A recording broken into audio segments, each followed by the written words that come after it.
So I've been thinking back a lot on the Mass Effect franchise, and more importantly, its ungraceful ending with Mass Effect Andromeda, which was such an uncharacteristically bad game for Studio Bioware, renowned for such classics as Star Wars, Knights of the Old Republic, Dragon Age, and of course, the original Mass Effect franchise. But what happened with it? The game was filled with bugs, unrefined animations, and had a boring plot. But how did this happen? And more importantly, is it indicative of a larger problem with Studio Bioware and publisher EA? Honestly, I don't know. But let's find out. For starters, I'd like to argue that the cracks in Bioware's ability were already starting to show with the ending to the previous Mass Effect game, Mass Effect 3. With Andromeda being such an amazing clusterfuck, we now look back fondly at the Mass Effect trilogy that preceded it, but that wasn't always the case. Mass Effect 3 released on March 6th of 2012, the last game I ever bought as a physical copy. That was just something I did back in the day, you know, to own a real, tangible game. Anyway, that's not important for the rest of the story. As so many others, I couldn't wait to get going. Fast forward 20 hours of teeth-grinding gameplay in which you've united the galaxy, you reach the epic conclusion, the Battle of Earth. A fight for a teleporter straight into the Reaper-controlled Citadel, only to bump into a few incoherent, bungled cutscenes. The original ending to Mass Effect 3's story was a complete mess, which by and large has been forgotten with time, even though it was one of gaming's biggest controversies at the time. Not only didn't it make any sense from a narrative point of view, but it also felt like certain things were missing. Why can't I refuse this final solution type of deal?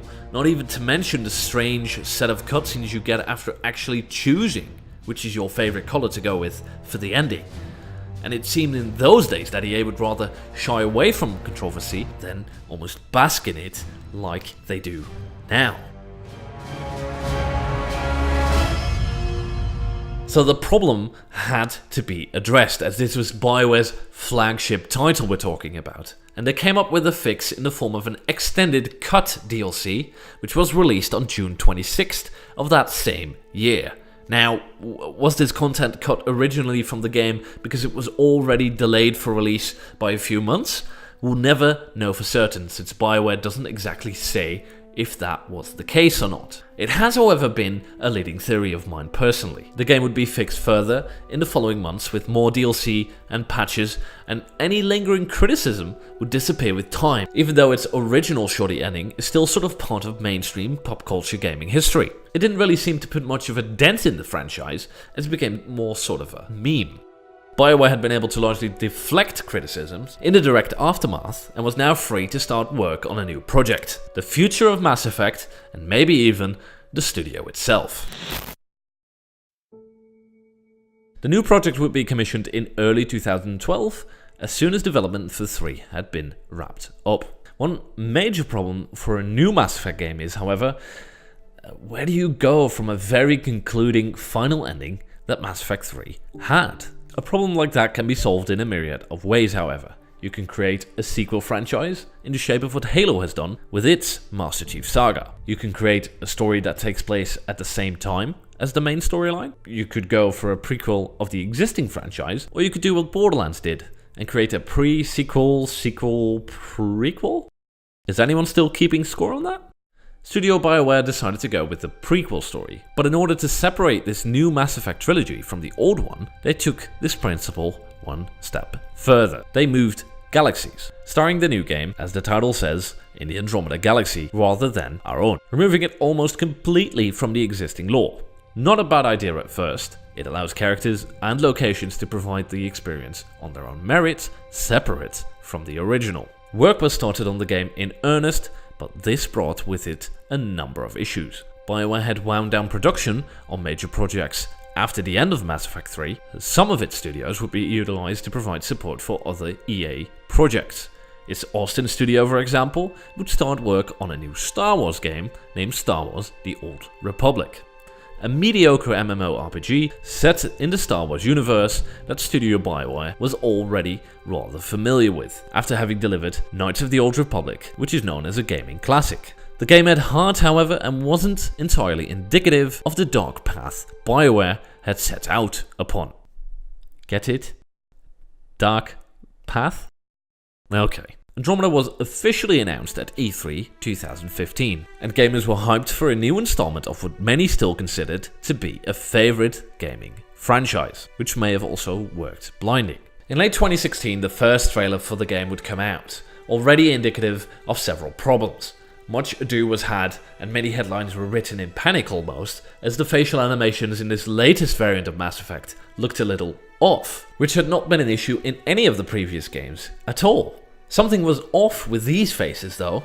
Their emotions and appearances were uncanny, and although some gaming magazines, like for example Kotaku, which now speaks of the game as having had a difficult development cycle, and gaming magazine Eurogamer, not much attention was given to what seemed to be a potential major problem, and everybody just continued along, hyping the game further, telling about the great experiences they had in their review copy. Bioware itself is quoted at the time in a response as saying that these animations were still a work in progress and did not represent the final product. All well and good, of course. It's probably at this point though that alarm bells would have been going off at EA Games HQ. The game would be delayed for several months, ostensibly to give the finishing touches to another amazing product. But behind the scenes, things were already starting to fall apart.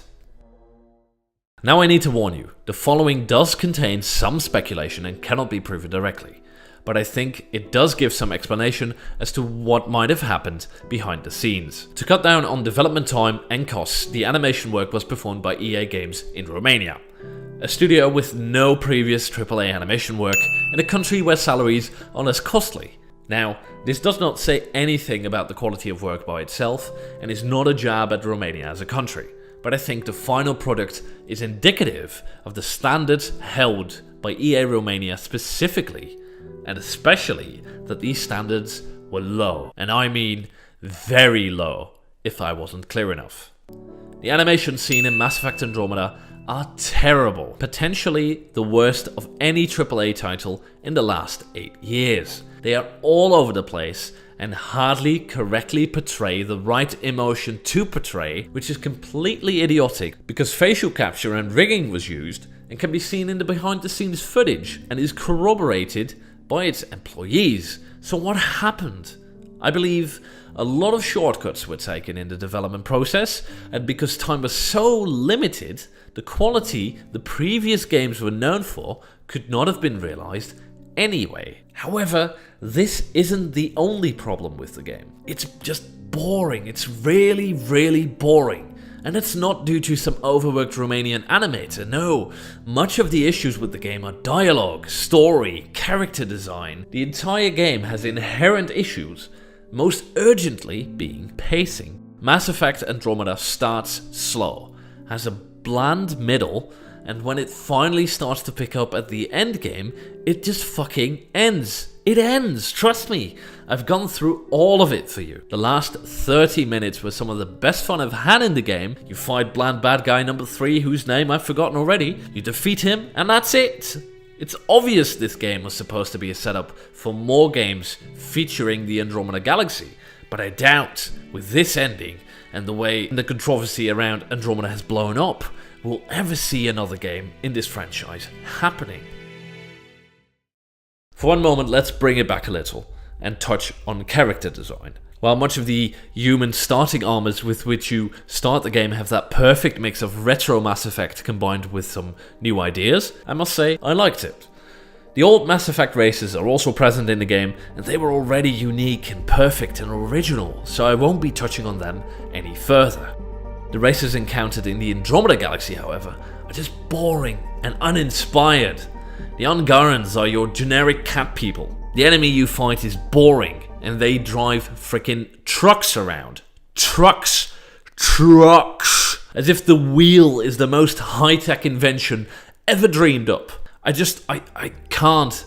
The side characters, and it just seems stupid to complain about this. The side characters and your direct companions are so bland, I don't even know which one is which anymore. All their stories kind of blended into one for me, and I must say I had no problems with the diversity aspect of the game. In fact, I applaud it for trying. The kooky religious girl, the protective Turian, the gay flight mechanic, the rivalry with your father's former protege, but the characters just end up being so bland and so boring. There are plenty of examples of diverse characters being done well in other games. Hell, even previous Mass Effect games. But this isn't it. Mass Effect Andromeda, as you know, was terribly received by critics and players alike. Bioware would, like they did with Mass Effect 3's ending, promise major improvements to at least the facial animation side of things. However, that didn't really come to pass. It's 2018 now, I've re-recorded much of the footage you see in this video. The facial animations are pretty much still the same as when the game came out. And I doubt they'll fix them now, considering Bioware has by and large moved on to a new project. Speaking of which, Anthem, Bioware's newest brainchild, an open-world game set on a dystopian planet and combining the studio's experiences with the Old Republic and the Mass Effect franchise stylistically into one. And that worries me because it's yet to be seen if Bioware has learned from its mistakes.